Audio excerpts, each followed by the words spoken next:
ያላለቀ ጉዞ ለሴቶች ሕይወት ጉዳት እንዲሁም አባጣና ጎርባጣ ሆኖ ያስቸገረ ያለውን እንቅፋት የማስወገድና የማቃናት ጉዞ ተገባደደ እንጂ አላለቀም።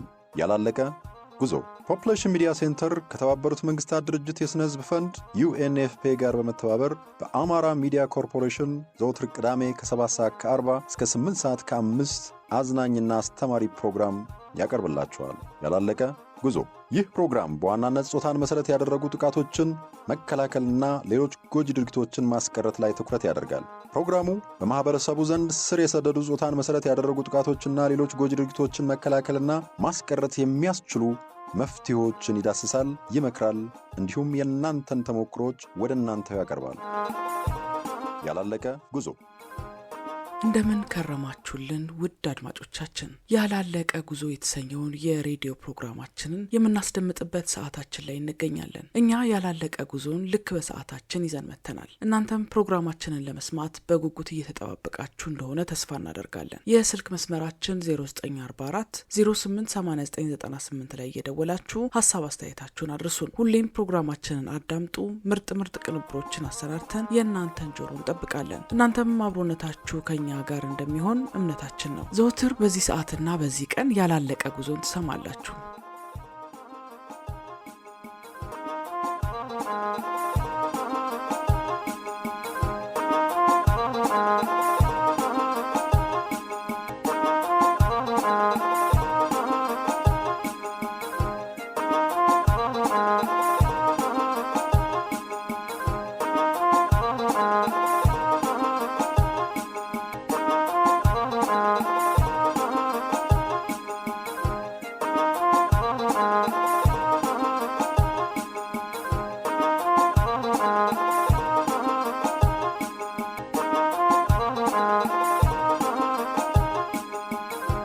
በኢትዮጵያ ውስጥ የንብረት መብት ለወንዶች ብቻ በስፋት የተሰጠ ነው። ይህ ባህላዊ ልማድ ደግሞ በሴቶች ላይ ከፍተኛ ጫናን ያመጣል። በብዙ አካባቢዎች ሴቶች በመሬት፣ በቤት፣ በእንስሳትና በሌሎች ንብረቶች ላይ እኩል መብት አያገኙም። ውሳኔን የመስጠት እድላቸውም እጅግ በጣም ውስን ነው። ይህ በተለይ በባህላዊ አመለካከትና በህጋዊ አስፈጻሚነት የሚተገበር ነው። እንግዲህ የንብረት መብት በሴቶች ላይ ያለውን ስናነሳ ቀድመን የምናገኘው ጉዳይ የመሬት ባለቤትነት መብት ነው። ይህም በገጠር አካባቢ ብዙ ሴቶች መሬት እንደ ባለቤትነት ማስቀመጥ አይችሉም። በአብዛኛው ወንዶች ብቻ የመሬት ባለቤት ሲሆኑ ይታያል። ሌላው የቤት ንብረት ባለቤትነትን ስናነሳ የቤት ንብረትም በሀገራችን በአብዛኛው አካባቢዎች ላይ ቤት ከተሰራ በኋላ የባለቤትነት መብት ለወንዱ ይሰጣል። የተለያዩ ንብረቶችንም ብናነሳ ለምሳሌ እንስሳትን፣ የንግድ ንብረትና ሌሎች የገቢ ምንጮች በስፋት ሴቶች አይኖራቸውም። ይህ ደግሞ ሴቶችን ተለቅ ካሉ የማህበረሰብ ተሳትፎዎች እንዲገለሉ የሚያበረክተው አስተዋጽኦ ቀላል የሚባል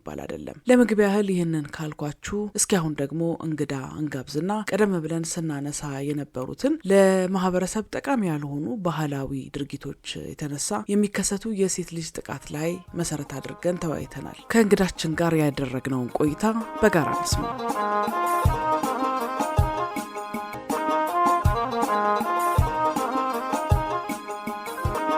ገበያው ባህሩ ባላለው የደሴ ከተማ ሴቶች ህጻናት ማህበራዊ ጉዳይ መምሪያ የሴቶች ግንዛቤ ንቅናቄ ተሳትፎ ማስፋፊያ ቡድን መሪ። እንደው አሁን ከባህል ጋር በተያያዘ በተለይ የሴቶች ጥቃት ሲደርስባቸው እነዚህ ጎጂ ባህላዊ ድርጊቶችን አውጥቶ የመግለጽ ወደ ህግ የማቅረብ ነገር የለም። እዛ ላይ የምትሰሩት ስራ ምንድን ነው?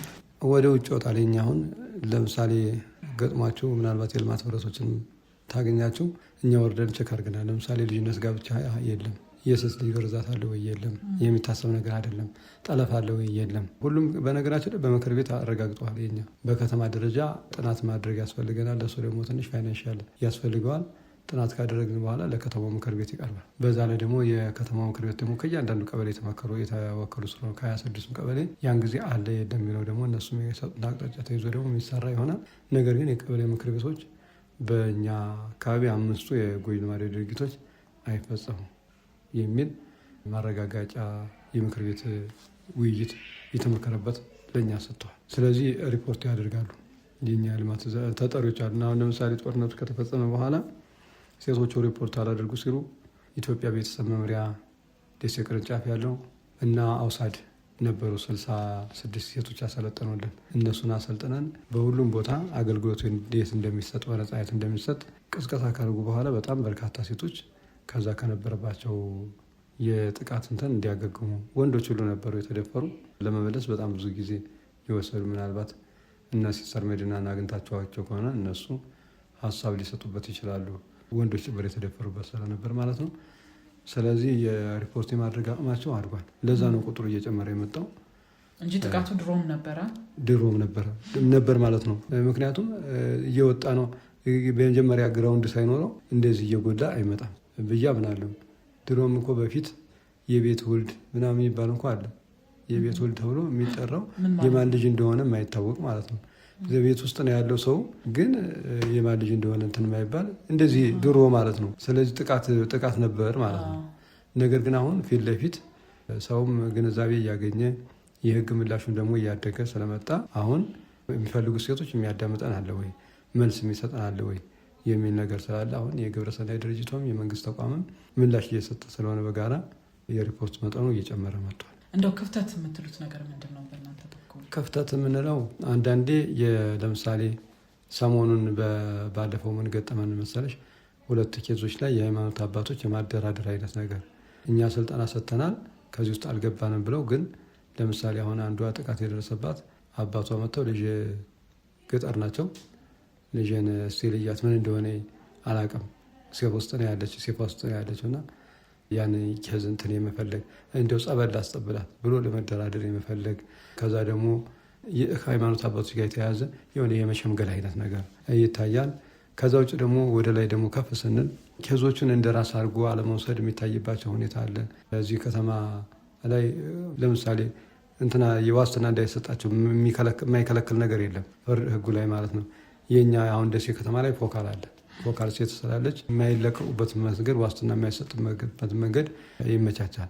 ወደ ላይ ከፍተኛ ይግባኝ ሲጠይቁ ከፍተኛ ፍርድ ቤት ምናምን ሲደርስ ይግባኝ መስጠት ከዛ እነሱ ጋር ውይይት አድርገናል። ፕሬዚዳንቷ ባለችበት አቃቢ ህጉ ጠቅላይ አቃቢ ህግ ባለበት ውይይት ተደርጎ ያንን ሴንስ እንዲያደርጉ ተደርጓልና ዋስትና ሲሰጡ ወደ አረብ ሀገር ጭምር የመሄድ ምክንያቱም እንደፈረድባቸው ያውቃሉ። ስለዚህ እነዚህ አይነት ነገር የገጠሙን ችግሮች አሉ። ከዛ ውጭ ደግሞ የገንዘብ መደለያ የማቅረብ ለጥቃት ለደረሰባቸው እንደዚህ የገጠመን አለ። ከዛ ውጭ ለምሳሌ ጥቃት ደርሶባቸው ጋብቻ ሁሉ ፈጽመው አሳምነው ጋብቻ ፈጽመው ልክ ፍርድ ቤት ላይ ሲሄድ እኔ እንትን ብዬ ነው የሚል ማረሚያ ቤት ወርዳ እንደገና ክርክር ያደርገችም ልጅ አለች። እንደዚህ አይነት ነገር ሁሉ ይገጥመናል። ስለዚህ የመታል ከዛ ውጭ ደግሞ በወቅቱ መቶ ሪፖርት ያለማድረግ ለምሳሌ ሳይታጠቡ ምንም ሳይሉ መታከም አለባቸው። የመጀመሪያ ስራው የሕክምና አገልግሎት ነው። ጥቃት የደረሰባቸው ሴቶች ወደሆኑ ጥቃት የደረሰባቸው ሴቶች የሚያገኙ ሰዎችም ወደ መጀመሪያ አንጥቶ የሕክምና አገልግሎት እንዲያገኙ አለማድረግ አለ። የሕክምና አገልግሎት ከተገኘ ሙሉውን መረጃው እሷና የሕክምና ማስረጃው ብቻ በቂ ይሆናል። ይህን ማድረግ አለ። ከዛ ውጭ ደግሞ ማህበረሰቡ ደግሞ አንዳንድ ሰዎች ደግሞ ከሴቷ ጥቃት ከደረሰባት ጎን መቆም ሲገባ ለማደራደር የመፈለግ አይነት ነገር እንደዚህ ይታያሉ። ስለዚህ እነዚህ በጣም እንትን ናቸው ማለት ነው። ከዛ ውጭ ደግሞ የዋስትና የሚከለክል ህግ ሊኖር ይገባል። በቃ በህጉ ላይ ዋስትና የሚከለክል ሊቀመጥበት ይገባል። አሁን ምናልባት ከስድብ ጀምሮ ከምን ጀምሮ መንገድ ላይ ከመልከፍ ጀምሮ በህጉ ላይ ተቀምጧል። መልከፍ አይቻልም ማንም ሰው ማለት ነው። የሚለቅ ውሻ እንኳን ትቷል መልከፍ። ስለዚህ ዋስትና የሚያግድ ነገር እንዲኖር እንፈልጋለን። በህጉ እንዲቀመጥ እንፈልጋለን። ስለዚህ ይህን እንዲሻሻል እንፈልጋለን። አሁን ደግሞ እዚህ ሚዲያ ከእንትን ጋር ከኤሌክትሮኒክስ ሚዲያ ጋር ተያይዞ ጥቃቱ ትንሽ እንትን እያለ ስለሆነ በዚህ በዲጂታሉ ማለት ነው ዲጂታል ሚዲያው እየመጣ ስለሆነ ለሱም በደንብ ጠበቅ ያለ ህግ ሊቀመጥበት ይገባል። በእርግጥ በአዋጅ አለ፣ በኮምፒውተር የሚል አለ የተቀመጠ፣ ግን በደንብ ተቀምጦ እርምጃ መወሰድ አለበት። አሁን ለምሳሌ ጥቃትን ፈጽሞ ይህን ካወጣሽ እንዲያረግሻለሁ የሚልም እየመጣ ስለሆነ በዛ ላይ ደግሞ ሴቶች ገላቸውን የሚያሳይ ነገር ፎቶ ተነስተው እንትን ማለት የለባቸውም። ከዛ ውጭ እንዲህ አይነት የሚያመጣ ሰው ቢኖር ፊት ለፊት ፋይት ነው ማድረግ ያለባቸው ከህግ ጋር ማለት ነው። የትም እነሱ መፍራታቸውን አይቶ ብቻ ስለሆነ ጥቃት የሚያደርሰው ማለት ነው። ማንም ሰው ከሱ በታች ሌላው ሰው ከሱ በታች መሆኑን ሲያውቅ ብቻ ነው ጥቃት የሚያደርሰው። ወንድም ላይም ቢሆን ሴትም ላይም ቢሆን እሷ መፍራቷን ህግ አታውቅም ብሎ ስለሆነ ማለት ነው። ስለዚህ ተቋማችን ጋር እየመጡ ሪፖርት ማድረግ አለባቸው። የትኛውም ሊሆን ይችላል። በየወረዳው ሴቶች ህፃናት ማህበራዊ ጉዳይ ተቋም አለ። ለምሳሌ እዚህ ደሴ ከተማ ላይ ደቡብ ወሎ ካራጉቱ ላይ የሴቶች ህፃናት ማህበራዊ ጉዳይ መምሪያ አለ። በእኛ ደሴ ከተማ 5 ክፍለ ከተሞች አሉ። በዛ ላይ የሴቶች ማህበራዊ ጉዳይ ቢሮዎች አሉ። የኛ ደግሞ ምንትዋብ አዳራሽ ውስጥ ሴቶች ህፃናት ማህበራዊ ጉዳይ መምሪያ አለ።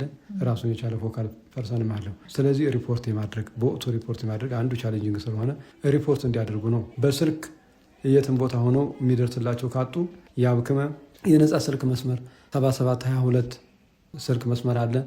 የደሴ ከተማ ዋን ስቶፕ ሴንተር 6523 ነጻ የስልክ መስመር አለ።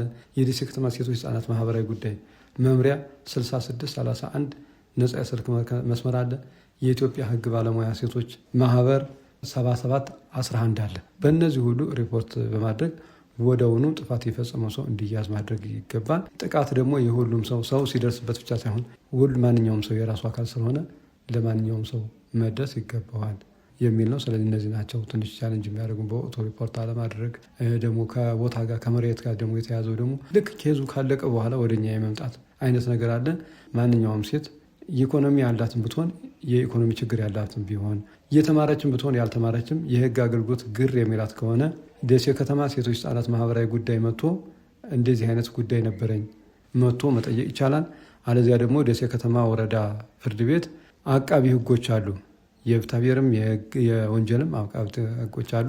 እነሱን ሄዶ አቶ እሸቱ መሐመድን ወይም ክበቡ መንግስቴን እና ደግሞ የእነሱን የስራ ባልደረቦች ማግኘትና የህግ አገልግሎት ማማከር ያስፈልጋል። ኢኮኖሚካል አቅም ያላቸው ከሆነ የተሻለ ጠበቃ እንዲይዙ አቅጣጫ ይሰጣል ጽሕፈት ቤቱ። የኢኮኖሚ ችግር የኖረባቸው ካለ ደግሞ የነጻ የጥብቅና አገልግሎት ይቆማል። ይህን የነጻ የጥብቅና አገልግሎት የኢትዮጵያ ህግ ባለሙያ ሴቶች የደሴ ቅርንጫፍ አለ፣ እነሱ ይሰጣሉ።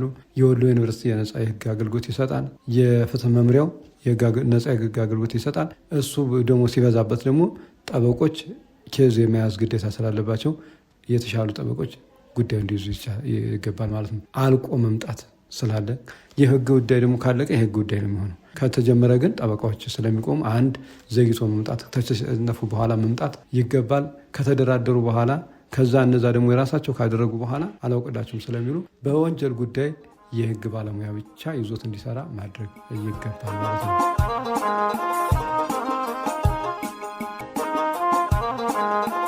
አድማጮች እየተከታተላችሁ የምትገኙት ያላለቀ ጉዞ የተሰኘውን የሬዲዮ ፕሮግራማችንን ነው። ከዛሬው እንግዳችን እንደሰማነው በደሴ ከተማ የተበደሉ ሴቶች ከተፈጸመባቸው ጥቃት እንዲያገግሙ የሚደረግላቸው እንክብካቤን ተረድተናል። ከዚህም በተጨማሪ አሁን በስፋት እየተከሰተ ስላለው የዲጂታል ጾታን መሰረት ያደረገ ጥቃት ሴቶችን ለከፋ ማህበራዊና ስነ ልቦናዊ ቀውስ እየዳረገ መሆኑንም ከእንግዳችን ተረድተናል። ሌላው እንግዳችን ትኩረት አድርገው ያሳሰቡት ማንኛውም ሴት ጥቃት ቢደርስባት የገጠማትን ችግር ወደ ኋላ ሳትል ለሚመለከታቸው አካላት እንድታሳውቅ ነው። የገጠማትን ችግር በህግ ለመጠየቅም ሊረዷት የሚችሉ አካላት እንዳሉ አስረድተውናል። እናንተስ እዚህ ላይ ያላችሁ ሀሳብ አስተያየት ምንድን ነው? እስኪ ሀሳብ አስተያየታችሁን እየደወላችሁ አካፍሉን። እንግዲህ ውድ አድማጮች እየተከታተላችሁ የምትገኙት ያላለቀ ጉዞ የተሰኘውን የሬዲዮ ፕሮግራማችንን ነው። በዚህ ባላለቀ ጉዞ ፕሮግራማችን ዘውትር በጉጉት የምትጠብቁት ስፍራሽ የተሰኘው የሬዲዮ ድራማችንም ዛሬም ሰዓቱን ጠብቆ ወደ እናንተ ሊደርስ ነው። የዛሬውን ወደ እናንተ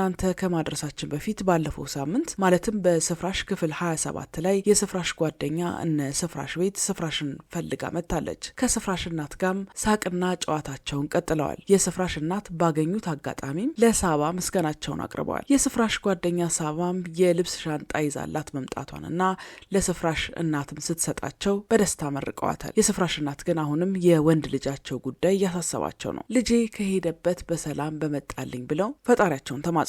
ሳባም አይዞት ስፍራሽ ከሄደች በኋላም አለውኝ ከጎኖት ብላቸዋለች። በዛውም ስለ ኑሮ ውድነት አንስተው ተወያይተዋል። በስተመጨረሻም ሳባ የሚሄድበት ስላለኝ ብላ ተሰናብታቸዋለች። እንግዲህ የባለፈው ሳምንት ስፍራሽ ድራማችን ይህንን ይመስል ነበር። ዛሬ ደግሞ ተከታዩን ክፍል አሰናድተን የእናንተን ጆሮ እየጠበቅን ነው። ያላለቀ ጉዞ የሬዲዮ ፕሮግራማችንን ሁሌም አዳምጡ፣ ሀሳብ አስተያየታችሁን ስጡን። እስኪ ዛሬ ደግሞ ተከታዩን የስፍራሽ ድራማችንን እንጋብዛችሁ። ክፍል 28 ስፍራሽ ድራማችንን እነሆ ተጋበዙልን። የድራማው ጸሐፊ አንለይ ጥላሁን። ስፍራሽ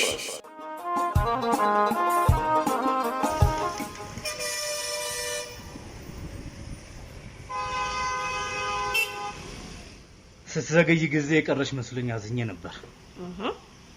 ስልክ እጅ ላይ አይደል እንዴ? ከምትጨናነቅ አደውልልኝም ነበር? አልነገርኩሽም ለካ ተበላሽቶብኛል። ኧረ እባክህ ታዲያ ያለ ስልክ ግቢ ልትገባ? አረ ይደብራል። በጣም ደብሮኛል እባክሽ። ለነገሩ ለስልክ ብዬ ያስኳት ትንሽ ሳንቲም አለች። ታዲያ ግዛ እንጂ ምን ትጠብቃለህ? እዛው ግቢ ተማሪዎች ላይ በቅናሽ ገዛለሁ። አንተ አራዳ እኮ ነህ። ተማሪ ሲቸግረው መሸጡ አይቀርም ብለን አይደል? ታዲያስ እንዴ ያሰብኩት እሱ ነው። ስማ የባስ ትኬት እንቁረጥ እንጂ ና እንሂድ። እንግዲህ ለማታስቢ ቀደም ብዬ መጣው ትኬቱን ለመግዛት ስል ነው። እያሾፍክብኝ ነው አይደል? በእውነት ይሄው ለሁለታችንም የገዛው ትኬት። ውይ ተባረካቦ፣ ይሄንን ደግነትን በማለዳ ሸለምከኝ። ይመች። ቤቢ ባይሆን መኪናው እስኪሞላ እዛ ጋር እንሂድና እዛ ከሻይ ቤት አረፍ እንበል። ልክ ነህ እንሂድ። ወይኔ ተገኑ ብዙ ኮተት አብዝቻለሁና በጣም ለማያስ ተቸግሬያለሁ። ምንድነው ይሄ ሁሉ ኮተት? እስኪ አምጪ እሱን። አዎ ላግዝሽ ቢያንስ። ቴንክ ዩ። ባይሆን ይኸውልሽ እዛ ስንደርስ የሻይ ቡናውን ትከፍያለሽ አንቺ። ኧረ ነው እንዴ? ታዲያስ እንዴ ምን ይሄ ሲያንስብኝ እኮ ነው። እሺ ለነገሩ የትኬት ወጪውን ከሸፈንክ አይደለም ሻይ ቡና ሌላም ቢሆን ጋብዛለሁ። ኧረ እባክሽ። እሺ ምን ትጋብዥኛለሽ? የፈለከውን ጋብዛለሁ። እሺ የፍየል ሸክላ ትጋብዥኛለሽ? አዎ ወይ ተገኑዬ እሱ ሲቅርብኝ። እንዴ ምን ነው እንዴ አንተ ደፋ ነጋዴ መሰልኩ እንዴ? ሆ እንዴ ለፍየል ሸክላ ንግድ? ነይ ቤቢ ነይ ግቢ እዚህ ጋር አስቀምጪውና እሱ ጋር ነይ እዚህ ጋር ቁጭ በይ። እሱ ጋር ይሻላል ብለህ ነው? አዎ መኪና የሚታየው እዚህ ላይ ስንሆን ነው። ኦኬ እሺ ልክ ነህ። አስተናጋጅ ና አባ ና ቶ ቀስ ብሎ ይደርሳል። ካልመጡም ገንዘባችንን እናድናለን ማለት ነው። ለቅዝቃዜው ትኩስ ነገር ጥሩ ነው። አየሽ ጠጥተን እንሄዳለን። የግቢ ላይፍ የናፈቀ ትመስላለህ። እሺ እንዴት አወቅሽ? ሁኔታህን ሳይሆን በቃ በጣም ፈታ ብለሃል። ታዲያስ ትምህርቱን በጣም ናፍቆኛል። በተለይ ቤተ መጻሕፍት ውስጥ ያሉ ውድ መጻሕፍቶች በአይኔ እየመጡ ነው። እውነቴን ነው የምልሽ። እና ሄደ ልትጣድባቸው ነው? ቀላል እዚህ እንደምታዩ ነው። ሐሜትና አሉባልታ ይበዛል። አስቡና አሰላስሎ የሚናገር ማግኘት በጣም ይናፍቃል። እሺ ሰው እንዴት ቆይ እንደመጣለት እያወራ ይኖራል? እውነቴን እኮ ነው የምልሽ። ጀመረ እንግዲህ በእናቴም ፍልስፍናህን ተወኝ። ኖ ይሄ ፍልስፍና አይደለም። ሰው ካላነበበ ካልተማረ የተደራጀ ሀሳብ እንዴት ሊያገኝ ይችላል? አይምሮ ራሱ እኮ ይዝጋል። እውነቴን ነው። እና አላህን ሲያዞሩት ከርመሃል ማለት ነው። ኧረ በጣም በተለይ ወጣቱ የሚያወራው ነገር ሁሉ እንዳለ እንቱፍንቱና የቢሆን ዓለም። ኧረ ተወኝ አንተ ሰው። የምሬን ነው የምልሽ። ትስቂያለሽ አንቺ። ታዲያ ባወሩ ቁጥር የመጽሐፍ ርዕስና ደራሲ መጥቀስ አለባቸው? እንደሱ አይደለም። እሺ ለምሳሌ ስለ ቋንቋ፣ ስለ ታሪክ፣ ስለ ስነ ልቦና ወይንም ደግሞ ስለ ሃይማኖት ሲያወሩ ቢያንስ መሰረታዊውን ዕውቀት ይዘው ቢሆን መልካም ነበር። የነሱ ንግግር እኮ በሬ ወለደ እኮ ነው። በቃ በሬ ወለደ። እውነትም አማረዋል አንተ። ቀላል ጨጓራዬን ሲልጡት ከረሙ እንጂ። በርግጥ ሰው የሚናገረውን ነገር ከሞላ ጎደል ዕውቀት ነክ ቢሆን ይመረጣል። ቀልድም የሚያምረው እኮ በዕውቀት ላይ ሲመሰረት እኮ እሱን እኮ ነው የምልሽ። ወፍ ዘራሽ ሐሳባችሁን ሲደፉብኝ ከረሙ እንጂ። ለነገሩ እኮ የተማሩትን ቢሆኑ ክርክር ያበዛሉ። ባላቸው የመረጃ ልክ ሲሞግቱት ይውላሉ። ልክ እኮ ነሽ። አንዱ የተማረ ሰው በሽታ መረጃን ሳያለምጥ ይውጥና እንደወረደ ያስተጋባል። ይሄም እንዴት እጅ እንደሚለኝ ይታይ። አንተ ሰው ታዲያ ምን ተሻለ? ያው ከመጽሐፎች ጋር ስነጋገር ኖራለሁ። ሌላ ምን ምርጫ አለኝ? በርግጥ ይሻላል። ሐሳብ በሰነዘርክ ቁጥር ምንጭ ጥቀስ የሚል ምሁር በበዛበት ዓለም በራስ ዋሻ ውስጥ መደበቅ ብልጠት ነው። ጎሽ አሁን ትክክለኛ ነጥብ አነሳሽ። ለዚህ ነው ቶሎ የሚሰለችኝ። አይሽ እጅ እግር የሌለው ሐሳብ ሳልፈልግ ዘሎ ጆሮዬ ውስጥ ሲገባ ከረመ። አይ ተገኑ ገደልከኝ ዛሬ። እውነትም እነዚህ ሰዎች ለማስተናገድ ፍላጎት ያላቸው አይመስልም። በዛው ቀርኩ። ተዋቸው እባክህ። እንደውም ብራችን እንዳነልት። አረ ግብዣው ሊቀርልሽ።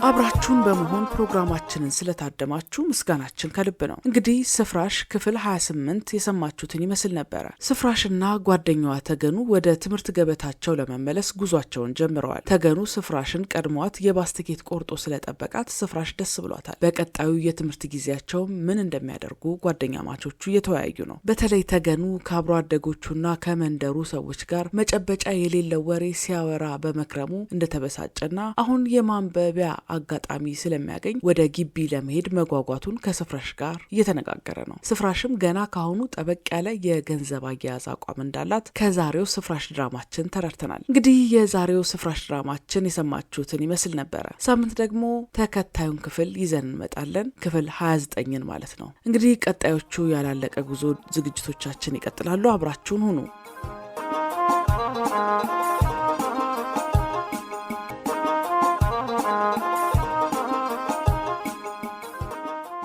አድማጮች እየተከታተላችሁ የምትገኙት ያላለቀ ጉዞ የተሰኘውን የሬዲዮ ፕሮግራማችንን ነው። በፕሮግራማችን ላይ ያላችሁን ሀሳብ አስተያየት አድርሱን። እኛም ለእናንተ እንዲመጥን አድርገን ለእናንተው መልሰን እናቀርብላችኋለን። ሴቶች ካሉባቸው የማህበረሰብ ተጽዕኖዎች፣ በማህበረሰቡ በሚደረጉ ወግ ባህል ልማዶችና ጎጂ ባህላዊ ድርጊቶች የተነሳ ጾታን መሰረት ላደረጉ ጥቃቶች ሊጋለጡ ይችላሉ። እሱ ብቻ ሳይሆን ከወንድ አቻዎቻቸው እኩል የትምህርት እድልን እንዳያገኙ፣ የትምህርት እድልን ቢያገኙም እንኳን በትምህርታቸው ገፍተው እንዳይሄዱ በመንገዳቸው የሚገጥማቸው ወጣ ገባ ቀላል የሚባል አይደለም። ይህ ደግሞ ከወንድ አቻዎቿ እኩል የትምህርት ገበታ ላይ የምትገኝ ሴትን ቁጥር ጥቂት ያደርገዋል። ሴቶች ያሉባቸው የባህል ተጽዕኖዎች፣ ወግ ባህል ልማዶችና ያልተገቡ ድርጊቶች ያሰቡበት እንዳይደርሱ እንቅፋቶቻቸው ናቸውና ቤተሰብ፣ ማህበረሰብ፣ የእምነት ተቋማት እንዲሁም የህግና የፍትህ አካላት በጉዳዩ ላይ ተረባርበው መስራት እንዳለባቸው ለሁላችንም ግልጽ ነው። እናንተም ሴቶችን ከባህል ወግ ልማድ ተጽዕኖዎችና ካልተገቡ ድርጊቶች ለመጠበቅ የበኩላችሁን እንደምትወጡ እምነታችን ነው። በዚህ ባላለቀ ጉዞ ፕሮግራማችን የዛሬውን የሚመስሉና